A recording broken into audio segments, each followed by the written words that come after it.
ako'y iyong tingin. Langit ang aking nadarama. Sa tuwing kapiling ka, ang puso ko'y sumisigla. Kapag sa'yo'y langit ang nadarama, langit ang aking nadarama. Sa tuwing kapiling ka, ang puso ko'y sumisigla. Kapag sa'yo'y sumasamba. Kapag sa'yo'y sumasamba. Kapag sa'yo'y sumasamba. Hallelujah. Amen. Ang Diyos ko'y mabuti. May ginawa bang mabuti ang Diyos sa inyong buhay? Amen. Tatay, may ginawa bang mabuti ang Diyos sa inyo? Ano yun? Oo.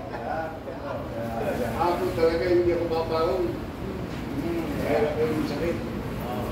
Yeah. Sabi yun, mga pag-ibig na ako.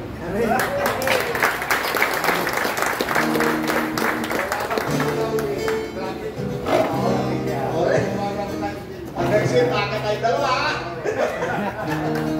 Kaya, tutulad ko rin. Kailangan ko sa Panginoon. Panay, mabuti mo ang Diyos sa inyo. Ano ang mabuti ang ginawa? Mabuti ang ginawa sa akin ng Panginoon. Yeah. Ang aking sakit na sa breast na dito, yung bukol. Breast cancer. Natutuna. Hallelujah! Nakuha sa ano, sa prayer. Yung pinunti natutuna, okay na. Ang kaso na lang. Hallelujah! Ang mabuti ang ginawa sa akin. Dapat ba natin pasalamatan ng Diyos? Langit ang aking nadarama.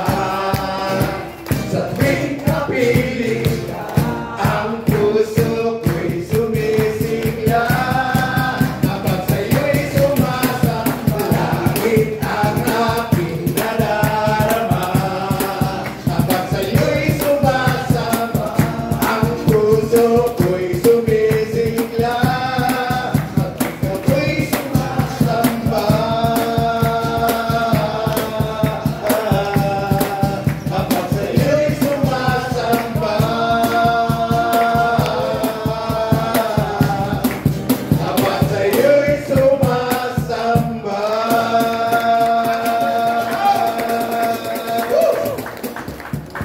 Hallelujah. Panginoon, ano? Meron tayong kahit man lang ilang minuto para sambahin natin ang Panginoon. Amen. Hallelujah. Okay, makakaupo na tayo. Teka, manalangin na ba tayo? Yes. Okay. God is good. Si tatay, oh, ngayon lang uli natin niya nakita. Mula ng COVID. Ano tay? Kaka-COVID ba kayo? Ikaw, nay. Medyo. Pero mabuti ang Diyos. Kahit na COVID tayo, eto pa rin tayo. Kaya lakas-lakas. Kahapon kasi si tatay, dapat nagmamadali kami mag-asawa. Dali na sa ospital si tatay. Tatay! Sinisunod mo. Di ba pagdating natin doon, nanalangin ng tatay, no? O, eto na uli si tatay niya. Malakas na, di na nadala sa ospital. Tama tayo na. O, naniniwala ba kayong Diyos na nagpapagaling? Ano na no? Biro mo, cancer. O, abay kapirangdong na lang, nanay. Talaga namang, dapat pa natin sambahin ng Panginoon, ay.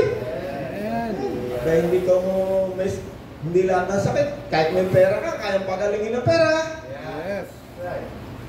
Ang Diyos, kahit wala kang pera, kaya kang pagalingin. No? Kaya, Sa prayer na. Yeah. ayun. Kasi, kung tutusin, dapat operahan ako. Pero hindi nakuha sa opera. Kundi sa prayer. Prayer. Bibigyan ko lang konting kwento si nanay, no?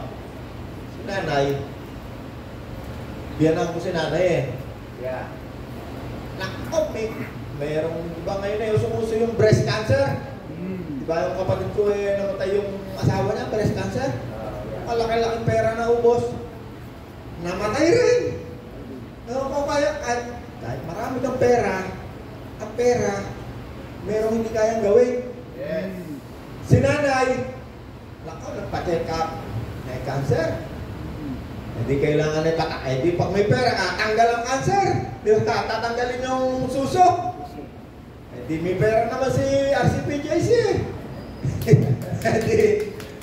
Hindi sabi ng asawa ko, kailangan, teka muna. Pag-pray muna natin si Lord muna. Yes. Pero nakakaya naman kay nanay, baka sabihin na, may pera ka naman eh. Sige, kung yun ang gusto, sige, tanggal. O, pagdating na naman sa ospital, yan pala, hindi ka pala pwedeng basta-basta operahan. Bibigyan ka pa pala natin ng clearance ng doktor kung ikaw ba pwedeng operahan. Yeah. So, may pera.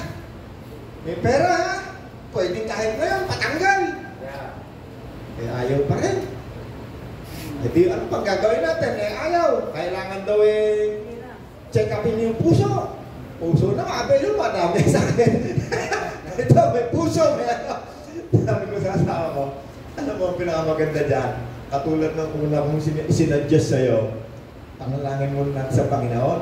Yeah. Kasi ang Panginoon, katulad ng karanasan nating mag-asawa sa mga anak natin, pag ikaw sa Panginoon lumapit, makakatipid ka ng pera.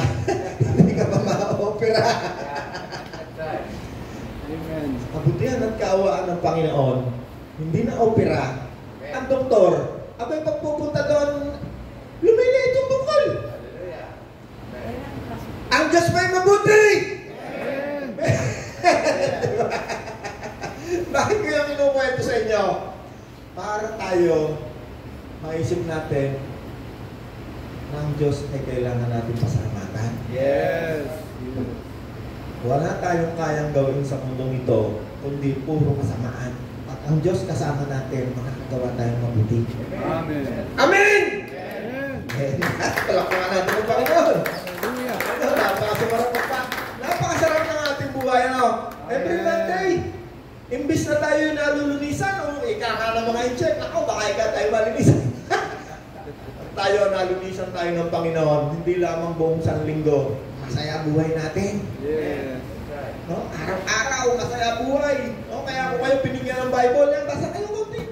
Pagising sa umaga, basa konti. Konti lang. O, tapos, pasalamat. Panginoon, salamat. Yeah. Malinaw mata ko ngayong umaga. Ano, Nay, no? O, Nay, malinaw mata nyo. Ilan taon? Ilan taon, Nay? Tignan nyo. Alam nyo ang tao, kapag hindi nyo nakilala ang Diyos sa buhay nyo, magiging kayo malungkot. Yeah. Lahat ng ayaw nyo, yan ang mararanasan nyo. Yes. Pero pag kayo natutong kumilala sa Diyos, mag-uumpisa kayo maging masaya. Yes. Amen. Bakit? Sapagkat yan ang kagustuhan ng Diyos sa bawat tao. Maging masaya. Amen. Yes. Amen! Yes. Amen. Eh, sige, punta tayo sa Bible natin. Buksan natin ang Bible natin. Ako natutuwa dahil kasi nakita ko na naman si tatay. Ano si tatay, nung yan ay umatin dito, hindi ko naman ni-invite yan, nung yan ay umatin dito. Doon pala sa Magdalo, umaatin yan, hindi ko naman ni-invite yan. Sinanay silang dalawa. Ay dakan nga lang nagkaroon ng COVID, ano, ay di yung matatanda, ayaw. Siyempre, ano, kaya ngayon, sabi ko kay tatay, kayo man umating na uli ngayon doon ng Bible study at wala naman na COVID. Kahit man kayo nasa loob ng bahay, pag mako-COVID kayo, mako-COVID rin kayo. Tama tayo! Ayan. Ayan. Napakasarap na nga. Ano tayo? Ayun! Sige, buksan natin ang Bible natin. Makikinig lang tayo. Hindi naman natin kailangan aralin lahat ng Bible na yan. Kay kapal-kapal nga eh, oh. Basa lang tayo ng kaunti. Nakasapat na yun. Ang salita ni Jesus, sapat yan para magbigay, magbago ng buhay ng isang tao kahit kapiraso lang. Yes. Amen? Amen. Punta tayo sa Genesis 2:7. Yeah. Ay, Kuya Sosay, sige, pakibasa mo na. Genesis 2:7. Pagkatapos ginawa ng Panginoong Diyos ang tao mula sa alabok, hiningahan niya sa ilong at nagkaroon ito ng buhay. Okay. John 20:21. John 20:21. Verse 21. Okay. Yung Genesis, yung unang binasa ni Kuya Soseng, yan yung ginawa ng Diyos nung unang likain ng Diyos ang tao. Yeah. Ang ginawa, hiningahan ng Diyos ang tao sa ilong at sila'y naging mga buhay na kaluluwa. Yes. Kuya Soseng, ano? Yeah. Okay.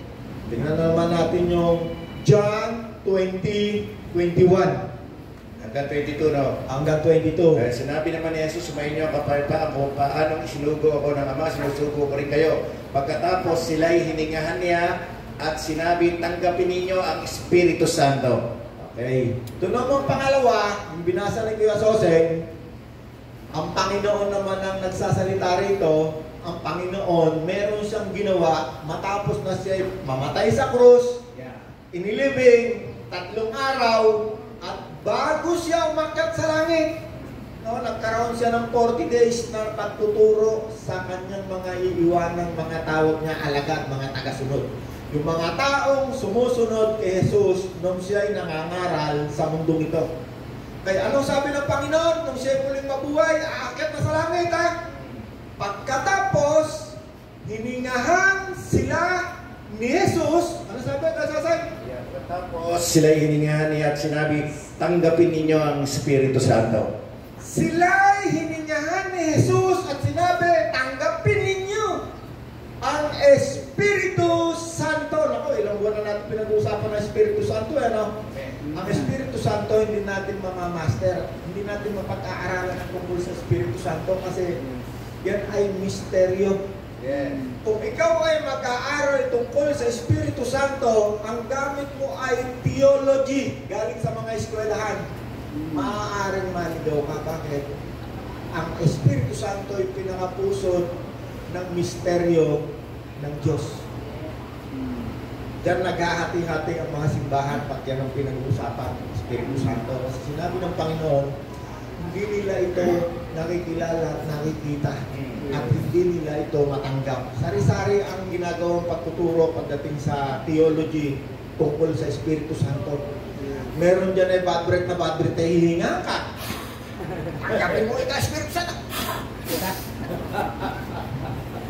Ang Espiritu Santo, walang ibang nagbibigay kung hindi ang Diyos at ang Panginoong Jesus mismo.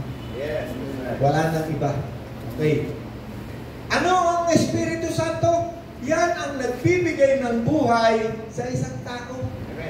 Okay, sa Genesis, yung unang binasa natin, ang mga hayop, hindi yan nilagyan ng Diyos ng Espiritu Santo. Yes. Ang nilagyan lang ng Diyos ng Espiritu Santo, yung pinakamamahal-mahal ng Diyos, na ang tawag niya ay kayamanan ng Diyos. Sino yun? Tao. Ang tao ang dahilan, kaya ang Diyos ay lumikha ng tinatawag nating planetang Earth. Yeah. Dito lamang sa Earth, mayroong puno, mayroong halaman, may bunga, may hayop, may ibon. Bakit? Sapagkat ang tao dito inilagay ng Diyos. At nung tayo'y hiningahan ng Diyos, nagawa na ng Diyos lahat ng bagay sa daigdig. Ang pagkain, mga hayop, mga ibon, isda, nagawa na. Pinakahuling ginawa, tao. At ang pinakahuling ginawa ng Diyos sa tao, nilagyan niya ng kanyang Espiritu. Diba ang Diyos ay Espiritu? Sabi sa Genesis, Espiritu ang Diyos eh. Ang Diyos ay nagkatawang tao eh. Bakit nagkatawang tao? Kasi, nung unang nilikha ng Diyos ang tao, nilagyan niya ng Espiritu at tayo'y naging mga buhay na kaluluwa, living soul, mga buhay na kaluluwa, mga Espiritong nilalang. Yang Espiritu na yan, yung unang tao, nanilang ng Diablo. At nung sila'y nanilang ng Diablo, sumunod ang tao sa Diablo, naging masama. Ang sabi, sila ay nawalay, namatay, nawalay sa presensya ng Diyos. Okay. Namatay. Ang ibig sabihin doon namatay, yung kanilang relasyon sa Diyos nawalay. Kaya doon sa Genesis, kapag ang Diyos nandoroon sa tinatawag nilang Garden of Eden, yung mga tao kausap ng Diyos. Masaya silang nagkakaroon ng pag-uusap. Masaya ang kanilang fellowship. Subalit, nung nag-umpisang ang tao ay maniwala sa dyablo, no? Sabi ng Diyos sa kanila, Adan, huwag mong kakainin. Pag sinabi kakainin, ang salita ng Diyos, yan ay pagkain ng ating kaluluwa. Yeah, that's right. Ang dyablo, yan ay nagpapakain din. At pag ikaw ay kumain ng turo ng dyablo, tiyak, hindi siguro ha, tiyak, hindi ka lalapit sa Diyos. Ano ang isang halimbawa ng pagkain ay tinuturo ng dyablo hanggang sa mga oras na to? Manood ka ng mga dokumentary, yung mga ano na tawag dito, yung itinuturo si Kristo merong asawa, merong anak, no? Pag ikaw naniwala dyan, kailanman di ka lalapit kay Kristo? Yes. Mawawalay ka sa Diyos. Hanggang sa mga oras na to, ang dyablo ay nagpapakain ng pagkain ng kasinungalingan. Yeah. Kaya sabi ng Panginoon doon sa mga kausap niya, ang inyong ama ay dyablo. Siya ay ama ng kasinungalingan. Yes, that's right. Kaya pag may nagtuturo na, yan ika po nyo, kasi yan ika yung simbolo ng kapangyarihan ng Diyos. Yun daw, ano? Sabi ko, hindi yun ang simbolo ng kapangyarihan ng Diyos sa buhay ko. Ang simbolo ng kapangyarihan ng Diyos sa buhay ko, hindi yung puno ng kasinungalingan, yung puno ng buhay. Si Jesus. Sabi ni Jesus, ako ang tunay na puno. Ang kumain ng aking laman, ang uminom ng aking dugo. Yeah. Kahit mamatay, muli kitang bubuhayin. Amen. At ang nabubuhay ngayon na kumakain at umiinom ng aking dugo, hindi na mamamatay kailanman. Yes. Anong tinutukoy ng Panginoon? Ang ating espiritu at kaluluwa. Yes. Okay. Sumunod sa dyablo, no? Sabi ng Diyos, Adan, pag ikaw ay naniwala dyan sa dyablo, tiyak ikaw ay mamamatay, sabi ng Diyos. Hindi naman tanga ang Diyos eh. Ang Diyos, pag ikaw ay nilagyan ng Espiritu Santo, yung Espiritu Santo, ang tawag diyan, yan ang nagbibigay ng kalayaan. Yeah. Ganun lang inilagay ng Diyos ang tao doon sa Garden of Eden. Sino nandun? Ang dyablo nandun. Hindi nilagay ng tao sa isang garapon at sinasabi na walang lalapit sa iyo kahit dyablo, baka madaya ka. Hindi. Ang Espiritu Santo kapag dumating sa iyo, yan ang kalayaan. Andyan yung free will mo. May naunawa kayo? Yes. Okay. Sa madaling salita, doon sa Genesis, ang taong ito na ginawa ng Diyos, naniwala sa dyablo. Ano sabi ng dyablo? Ay, tao, pag naniwala ka sa akin, hindi totoo yung sinasabi ng Diyos, ikaw mamamatay. Ikaw magiging matalino, magiging kang katulad ng Diyos. Nadaya sila, naniwala yung tao. Yeah. At nung naniwala ang tao, doon sa ipinakain ng dyablo, doon sila nag-umpisang magkaroon ng dilubyo. Nawalay sila ng Diyos. Pag bumaba ang Diyos, gusto makipag-fellowship sa kanila, tatago yung mga tao. Yeah. Nagkaroon sila ng kahihiyan. Kapag ikaw sumuway ka sa Diyos, ang unang maranasan mo ang kahihiyan. Kahit anong kasalanan ang gawin mo, tatago mo yan, ililihim mo yan. Bakit? Nakakahiya. Nakakahiya sa asawa mo, nakakahiya. At una yung nakakahiya at ikaw ay nahihiya sa Diyos. Kaya pag-umpisa na yan, mawalay ka. Ang tawag doon sa pagkawalay, kamatayan. Yeah. Yun yung pinabanggit doon na kamatayan, ang tao ay namatay. Ibig sabihin, ayaw na niya sa Diyos. Nadaya siya ng dyablo. Kumain siya ng mga pagkain ng kasinungalingan na itinuro ng dyablo. Ngayon, naging masama na tao. At panahon ni Noah, pinatay na lahat ng winasak na ng Diyos ang buong daigdig. Bakit? Sobra ng kasamaan. Yes. Wala nang makita ang Diyos na mabuti. Sabi ng Diyos, Sagat na sa langit ang kasamaan. Wawakasan ko na ang mga tao. Pero hindi naman nila totally na winasak ng Diyos. Nag-iwan siya ng isang tao. Sabi niya, nakita kong may isang taong lumalakad ng may tawid. Si Noah. At kay Noah, nag-umpisa, anak siya hanggang sa kay Abraham, hanggang sa dumating ang Panginoong Jesus. 2,000 years ang pagitan ng panahon. Alam mo ba ang daigdig? Nabibilang kung ilang taon na ngayon. Ilang taon pinanganak si Adan, ilang taon hanggang pagkawasak hanggang kay Abraham hanggang kay Jesus hanggang sa mga oras natin na ito, binibilang yan. Buong daigdig ang nagbibilang yan. Araw-araw binibilang nila yan. Anong taon ngayon? 2023, ibig sabihin, 2023 years mula nang ang Panginoon ay umalis sa mundo ito. Hindi alam niya, kahit sa China, kahit sa bansa, nagbibilang yan. Merong kalendaryo, nagkaiba lang ng konti. Almost 30 years ang pagitan. Bakit? Ang kalendaryo nila, nag-umpisa ng bilang nung pinanganak si Kristo. Yun namang iba, nagbilang yan nung ang Panginoon ay umalis sa daigdig muling nabuhay. Almost 30 years pagitan. Tanong niyo, ano? Dokumento yan. Araw-araw binibilang yan. Ano nabilang yun? Pinanganak si ganito, ilang taon. Pinanganak si ganon, ilang taon. Paghahari ng Diyos. Alam niyo, ang Israel, yan ang orasan ng daigdig. Ilang taon nung naghari si ganito, ilang taon naghari si ganon, sa Juda, nabibilang detalyado araw-araw. At every 2,000 years, merong pangyayari sa daigdig na hindi pang karaniwan. Diba ang Diyos, nilikha ang daigdig, 6 na araw. Sabi ng Diyos, ang isang araw sa akin, 1,000. At sa 7 taon, 7 araw, sabi ng Diyos, ako'y nagpahinga. Alam niyo ba na tayo ngayon ay lalakad na sa 7 taon? 7 araw ng Diyos. Isang araw, 1,000.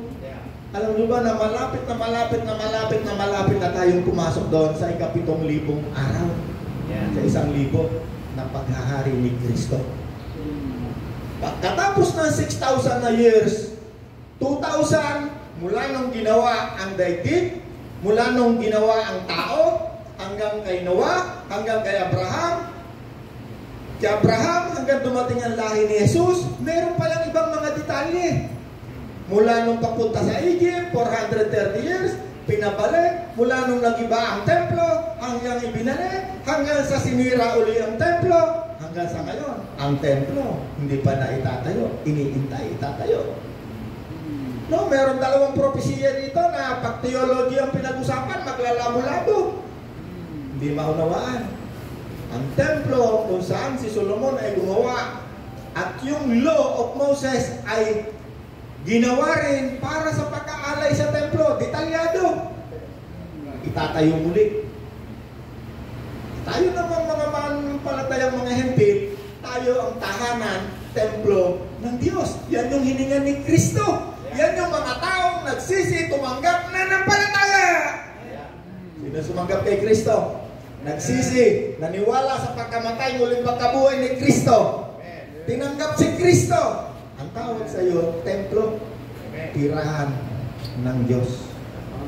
Tayo ang templo ng mga mananampalatayang hentil na itinatayo ng Diyos. Malapit na, konting bilang na lang natitira. Ang templo na yan, merong detalye, pati bilang ng mananampalataya nakasulat. Pag dumating yung 100% na, darating na si Kristo. At mag-uumpisa na ang 1,000 taon na walang kasalanan sa daigdig. Anong sabi niya sa aking pagbabalik? Bubunutin ang lahat ng sanhi ng pagkakasala. 1,000 taon, walang gera. Ang mga armas na gera ngayon, mga atomic bomb na yan, wala nang gagawa niyan, 1,000 taon. Magkakaroon ng kapayapaan sa buong daigdig ang mamamahala si Kristo. Ano ngayon ang papel natin? Aba, si tatay, pag dumating si Kristo ngayon, baka gawin itong mayor ng... Baka lang, hindi ko sinasabing ang pamamahala ni Kristo ay demokrasya. Hindi. Hindi demokrasya ang uri ng pamamahala ng Diyos. Baka kaharian. Bakit? Si Kristo ay hari na mga hari. Ang Panginoon, walang eleksyon. Sa pamamahala ng Diyos, walang eleksyon. Hindi democratic system. Ang demokrasya, every 3 years yan. Butuhan na kaya Alwin, no? Ako, kaya nga nagpapatayan yan eh. Kapital lamang eh. Partido ni Mayor eh. Kalahating milyon na bigay. No, ito kapila. Si Congressman, kalahating milyon din. Ako, kahit magkapatid, nagpapatayan. Alam niyo kung bakit? Ang punot-pulo niyan, pera ang pinag-aagawan. Tama tayo, no? Naku ba? Si Congressman, magkano makukuha natin? Takbo tayo ito kay Congressman. Pero tayo. Itanin niyo yung mga tao dito sa mundo na wala pera, ang naisip na pagkakaperahan, politika. Kandidato ka pa lang, magkakapera ka na. Pag nanalo ka, ay lalo na. Kasalupin mo yung kaban ng bayan. Tama tayo lang. Ay, naku po, alam ba yan, tatay yan. Pagdating ni Kristo, maaaring mamayang gabi. Alam niyo ako, nagbibilang ako ng taon. Gabi nga, nag-usap kami na anak ko. Sabi ko, alam mo na, ang araw, bawat araw, binibilang yan. May bilang. Walang aksidente sa Diyos. Ang Diyos, kahit libo-libong taon, alam ng Diyos. Bakit Diyos? Ang Diyos eh. Hindi sa tao. Hindi sa computer. Ang Diyos, kaya kausapin ng milyon-milyong tao na sabay-sabay. Alam niyo yung AI, yung artificial intelligence, ay napakaraming nagsasabi. Yung AI, yung artificial intelligence, yan ang isang pinakamalaking kapahamakan na mangyayari sa daigdig. Mas malupit pa yan dyan sa COVID, mas malupit pa yan. Alam niyo ang Diyos, pag lumikha ng tao, ang unang binibigay sa iyo, ang unang binibigay ng Diyos sa tao, free will. Tayo na may sabihin ng free will na yung pagpapasya mo, hindi yan nakagawin ng Diyos. Ano yan nakagawin lang, nagpo-possess, demonyo. Yes. Ang AI, dinidevelop ngayon lahat ng uri ng trabaho, alam na. Pahinante, kahit ano, mag-opera ng katawan ng tao, robot ang gumagawa. Gumagawa ng sasakyan, pati asawa ng tao. Alam niyo kung anong pinakadelikado?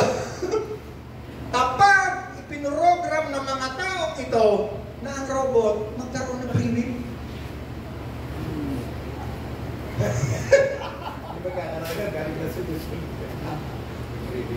Kaya sinasabi nitong mga matatalino ngayon na sobrang tatalino, kailangan manghimasok ang gobyerno, magkaroon ng batas na hindi mo pwedeng programan ang AI o ang robot na siya'y magpapasya sa kanyang sarili. Kasi ang AI ngayon ginagamit na ng mga Amerikano sa gera. Alam niyo yung aeroplano lumilipad, walang tao. Meron yung tinatawag artificial intelligence.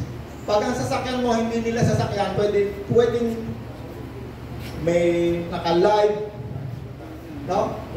May nakitang tao, nakasuot ka ng Muslim, may program, magre-report. Sa ngayon, wala pa silang free will na pumatay kung walang go signal doon sa may-ari o yung nag-program. Pag ganyan nilagyan ng program, pag nakita mo yan ganyan, patayin mo na yan, ikaw na magpasya kasi kaaway. Hindi ko alam kung ano pang kadelikaduhan yan. Pag ang mga tao, tingnan nyo tao, no? At tayo, makasalanan tayo, no? Hindi naman tayo kayang pigilan ni nanay. Huwag ka magsigarilyo. Hindi kayang pigilan yan. Pero pag yan ay nagpasya, walang makakapigil ka. Walang makakapag-utos kapag ikaw nagpasya. Tayo, pag sinabi mo, mula ngayon, ito na ang gagawin ko, wala na nakakapigil yan. Lalong-lalo na kapag ikaw ay nag-submit, na ibig sabihin yung free will mo, ibinigay mo. At pwede mo yung ibigay. Pwede mo yung ibigay sa demonyo. At ang gusto ng Diyos, ikaw ay mag-submit sa Kanya. Kasi ayaw ng Diyos na tayo pinipilit.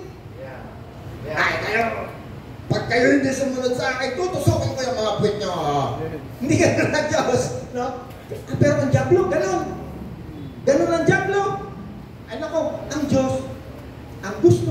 Diyos, tayo'y sumamba at magpasalamat sa Kanya nang galing doon sa ating free will. At yung free will natin na yan, hanggang hindi natin binibigay sa Diyos yan, ang magpapasya sa iyo, yung sarili mong katawan. Pag dumating yung, naku, ang sarap nito, hanggang hindi ka humihingi ng tulong sa Diyos o hindi mo binibigay ang tinatawag na free will na yan na binigay sa inyo ng Diyos, hindi ka nagsasubmit sa Diyos. No? Kaya nga merong sinabi ang Diyos, Luke 10:19, I give you power and authority to walk over the enemy. Submit unto God. Resist the devil. Sabi ng Diyos, submit to God. Ano isasubmit mo? Yung iyong will na hindi mo kayang labanan ng mga kasalanan, sabi ng Diyos, ibigay mo sa akin. Pag yan ay ikaw ay nagpasya na ibigay sa Diyos ang iyong will, diyan mag-uumpisa lang tumulong ang Diyos sa iyo. Sa mga hindi mo kayang gawain. Alam nyo, tayong lahat, habang nandito tayo sa mundong ito, hindi tayo perfecto, marami tayong nagagawa. Kahit ayaw natin, nagagawa natin. Tama tayo! Ay naku po, manigarilo lamang, alam na alam ni tatay na masama sa'yo yan, no? Pero pag dumating na dyan, ang hirap pigilan nangangatal yung kamay ko, talaga. May ubo na, no? Sisinok-sinok na, may gusto ng katawan ko Kaya ko nga, naranasan ko, alam ko yan, alam natin lahat yan. Sino sa inyo naninigarilyo? Dating naninigarilyo. Naku, talaga hindi mo lang kayang, sa sarili mo lang, hindi mo kayang pigilan yan. Wala yung pagkakaiba sa iba pang mga kasalanan. Pag hindi mo sinabmit sa Diyos, ang will, ang tinatawag na kapasyahan sa Diyos, hindi mo yan malalabanan. Babalik at babalik at babalik at babalik ka rin diyan. Ay ako, hindi ko na yan ginagawa kasi ako'y maka-Diyos na. Hindi mo nga ginagawa yan kapag may nagbabantay sa'yo. Pero pag nag-brown out na at walang nakatingin sa'yo, baka gawin mo ulit. Niwala kayo sa salita ng Diyos. Submit! No, sabi ng Diyos, isubmit mo! Yung iyong mga kahinaan na hindi mo kayang gawin, sabi ng Diyos, isubmit mo sa Diyos. Yes. No, ako nga, minsan nagagalit din ako. Pero pag ako'y nagalit, may dahilan naman yung pagkagalit. Kaya nga kami ng asawa ko, minsan nag-aaway kami. Bakit? Kasi ako naman lagi nagagalit. Hindi naman ako si Raul mo para ako'y magalit. Nagagalit ako dahil binabantayan ko yung negosyo. Pagka meron akong gustong gawin na pinagagawa sa akin ng Diyos at hindi nagagawa, nagagalit ako. Bakit? Kasi meron akong motibo na pangalagaan ng negosyo na pinagkatiwala sa akin ng Diyos para tayo'y maging masagana. So meron, yung pagkagalit, yan ay inilagay din ng Diyos sa puso natin para yung isang mali, maituwid mo. Kasi sinabi rin sa Bible, sa aklat ng mga ngaral, na kapag ang isang mali na ginagawa sa iyong harapan ay tinolerate mo, hindi mo na yan mababago kailanman. Kaya nilagyan ng Diyos ang mga tao ng pagkagalit. Sinabi nga ng Diyos ang pag-ibig, yan ay pagkagalit sa kasamaan. No, pag ikaw ay nagalit, meron kang anak o isang kaibigan na gumagawa ng kasamaan, una mong maramdaman, magagalit ka. Hindi ka nagagalit dahil ito yung nagkakasalan na nagbumura ka. Hindi. Hindi ka nagagalit para gusto mong buntalan. Hindi. Meron kang pagkagalit sa kasamaan. Bakit ka nagagalit? Alam mo na pag hindi siya nagbago, siya ay mapapahamak. So para yung isang bata o yung anak mo magbago at sumunod sa iyo, kung minsan tayong mga magulang, di ba namamalo pa nga tayo nagagalit tayo. Bakit? Kasi gusto natin silang maging mabuting tao, maging masaya, maging maunlad. Yes. Amen! Amen. Amen!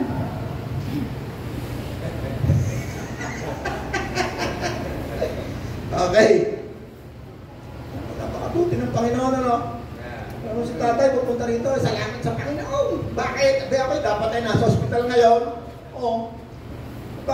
Pinagaling ako ng Panginoon. Si nanay na nga, kaya ako'y dapat ay natanggalan na ako ng suso dahil ako'y may cancer. Dating malaki. Kabraso na lang. Diba filosofiya ng Diyos yun na dapat natin napaka natin ng Panginoon. Lagi natin pinag-aaralan, ang Diyos gumagawa yan ng himala, miracle. Miracle, himala, misteryo, hindi natin kayang ipaliwanag yan sa siyensya. Pag sinabing himala, wala yung paliwanag sa siyensya. Kasi ang Diyos, yun ay against sa siyensya. Ang karunungan ng tao ay against sa karunungan ng Diyos. Para sa kanila, ang karunungan ng Diyos ay isang kahangalan. Subalit sinabi ng Diyos, ang karunungan ng tao ay kahangalan lamang sa Diyos. Ayaw ng Diyos ng ating pananampalataya ay masandig sa karunungan ng tao kung hindi sa kapangyarihan. Kapangyarihan na ginagawa ng Diyos sa pamamagitan ng kanyang Espiritu. Ano, pinagaling si nanay. No? Bakit pinagaling? Naoperahan ba? Ayaw nang operahan ng doktor eh. Pag inoopera daw ang cancer sa suso, kailangan din operahin yung puso. Baka pag-opera sa puso, pati kidney, baka mawala na yung laman loob ni nanay. Kaya niloob ng Diyos na si nanay ay gumagaling at patuloy na gagaling. Napakarami kayo may cancer, mas nakapera yung mamatay rin. Walang mangyari, lalong malaki, tanggal ang cancer, nagkaroon dito, tanggal dito, pumunta ron. Hindi kayang gawain ng tao ang mga bagay na kayang gawain ng Diyos.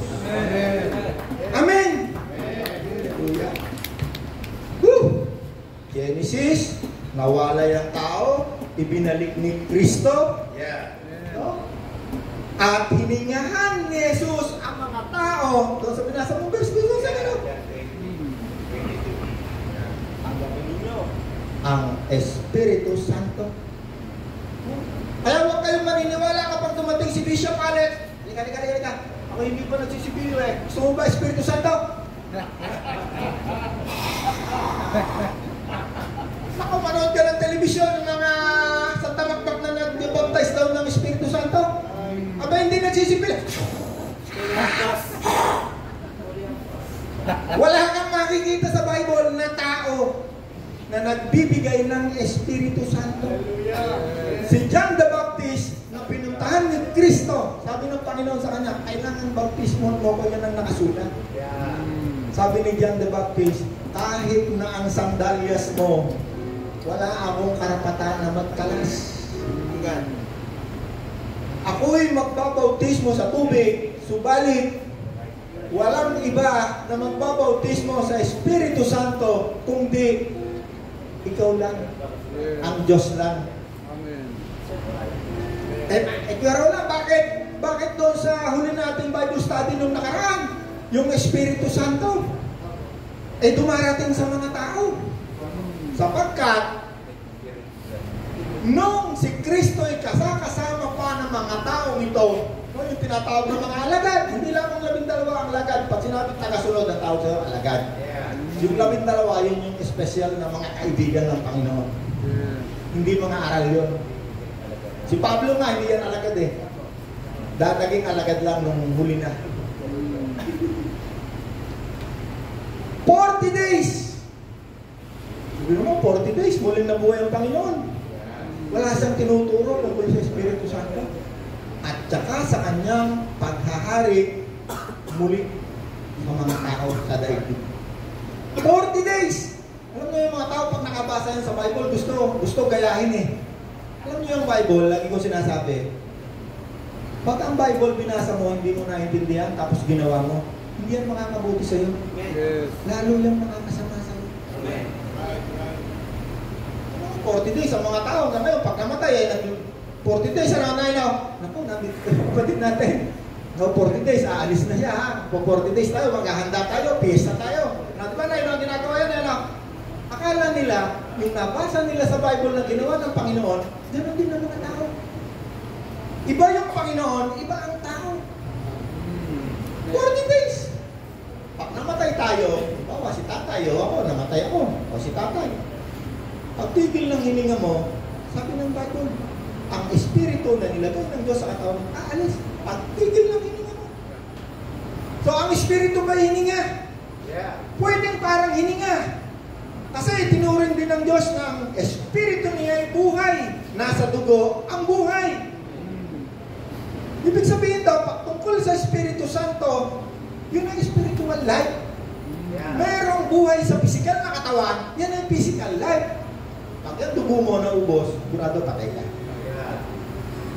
Kaya kapag ito nasugatan, pagpunta mo sa ospital, ang unang sasali sa'yo, dugo. Kasi pag naubusan ka ng dugo, patay ka. Kaya, time out na raw. Oh, darling, mamaya ka. Yan, may special guest tayo. Mamaya.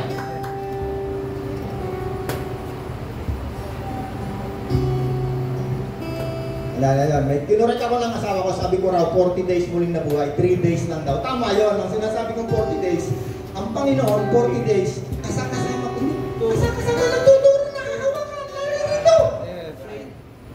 Tama yung sinabi ng asawa ko, baka kasi akala nyo 40 days na buhay. 40 days, after 3 days, muling nabuhay. Nung siya'y muling nabuhay, hindi siya umakat sa langit. Ang katawan niya nandito pa. At gusto nyo pumunta sa isang meeting ng mga mananampalataya, kahit nakalak ang pinto, mag-apir yan. Ang una na sasabihin, peace be with you. Kapayapaan, sapagkat ang Diyos ay Diyos ng kapayapaan. Si Kristo ay prinsipe ng kapayapaan. Kaya kapag may nagturo sa inyo, binabasa Bible pagkaturo sa inyo, gumalabog ang dibdib nyo, wala kapayapaan. Hindi yung turo ng Diyos. Sosen, ang sweldo mo, 10%. Bakit yung pinikain? Ito ang magiging magkakaupo pa sa kampyerno. Gumalabog na ang dibdib mo. Bakit? Alam mo, hindi mo kaya. Turo ng demonyo. Patay namin natutunan kayo, no? Kung meron akong gustong ituro tungkol sa paghahandog, pagsamba sa Diyos, alam nyo, sinulat daw kami, hindi ko matapos isang buwan, isang libro. Lahat ng tao sa Bible sumasamba sa Diyos. Anong ginagawa? Naghahandog, nagbibigay ng free will na handog.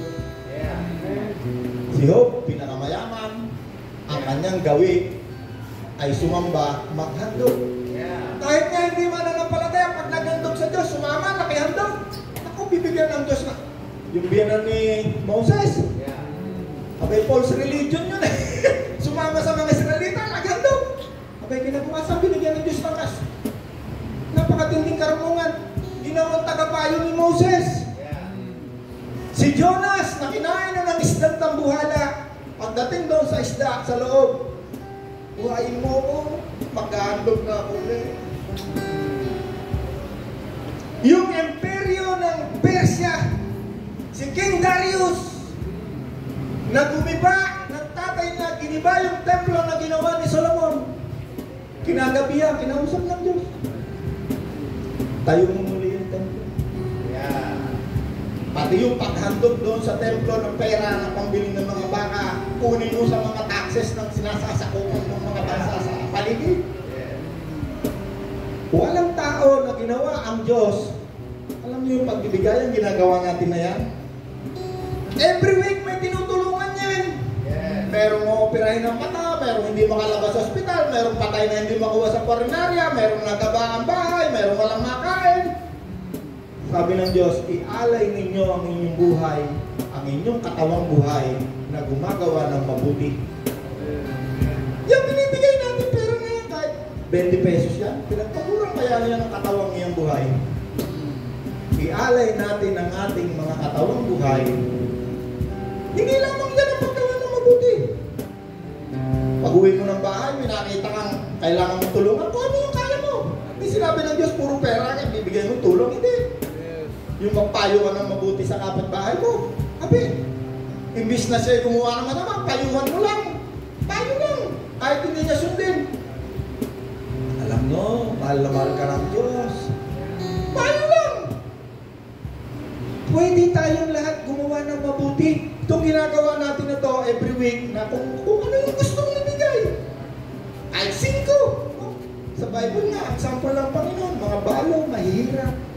Pusing lang, 5, pwede na. Basta galing sa puso. Eh 5, pag pinagsama-sama natin na 5, makakaburin tayo piso. Eh piso, makakaburin niya na isang, di ba? Eh sa panahon natin ngayon, hindi ka mabubuhay ko wala kang pera, ano tay? Eh, ihi ka nga lang, babayad ka. Kulang na lang ngayon, pati yung mutot ka, may bayad. Saka lalagyan na ng plastic yung puwit natin. Totoo! Sa ibang bansa, hindi ka tulad dito sa atin, kahit sa mo saksak yung tungko mo, pwede. Sa ibang bansa, sa Maynila, pumunta ka sa Maynila, baka hulihin ka ng MMDA, baka pag nahuli ka, kulong ka, iihi ka lang, magbabayad ka. Ano? Totoo yan. Ang Diyos ay mabuti. Amen. Next week naman, at oras na, tayo tayo.